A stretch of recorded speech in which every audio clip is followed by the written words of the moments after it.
त्यांच्यामुळे घडला. आम्ही दररोज बोलायचो सरपंच साहेबाला, ग्रामसेवक साहेबाला, पण त्या ग्रामसेवक साहेब कधी फोन उचलायचे नाही. सरपंच साहेब म्हणायचे मामा उद्या करतो, मामा चलत राहील. म्हणजे 6 महिने येतं, 4 महिने येतं. मग तरी आज 15 दिवसापासून आम्हाला पाणी नाहीये आणि त्या पाण्यासाठी मी धडपड करतोय. तुम्हाला सांगतोय आम्ही आजपर्यंत गोदावरी काठीला कधी बॅकवॉटर झाल्यानंतर धुणं धुवायला आलो नाही, कधी बैल आणायला आलो नाही. मात्र बॅकवॉटरमुळे काय झालंय, ह्या इकडे सगळा गाळ साचलेला आहे. आणि ही जी मावळे आज गेल्या, फक्त तुम्हाला आम्ही वारंवार विचारतो, आमचे लेकरं विचारतात की बाबा इथं पाणी सोडा तुम्ही. नाही म्हणजे 6 महिने आहेत, यानंतर बघू आपण, 4 दिवसांनी बघू.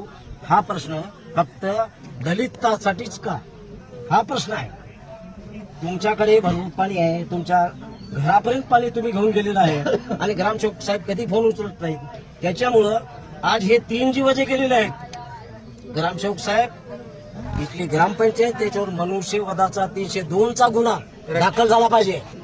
कारण का हे घडलं नाही, हे घडवलंय, हे घडलं नाही. जर पाणी असतं तर आम्ही दररोज आंघोळी केली असते, आमचं आम्ही धुणं धुलं असतं. आज आम्हाला वाघमारे यांनी लिहिलं आधी इथला पाण्याचा प्रश्न सोडवा, आमच्या कुठल्याच माया बहिणी इथे येणार नाहीत ना. याच्यामुळं ग्रामपंचायतवर, पूर्ण ग्रामपंचायतवर मनुष्यवधाचा गुन्हा दाखल करा. बिलकुल आणि झालाच पाहिजे, हे महत्वाचं आहे.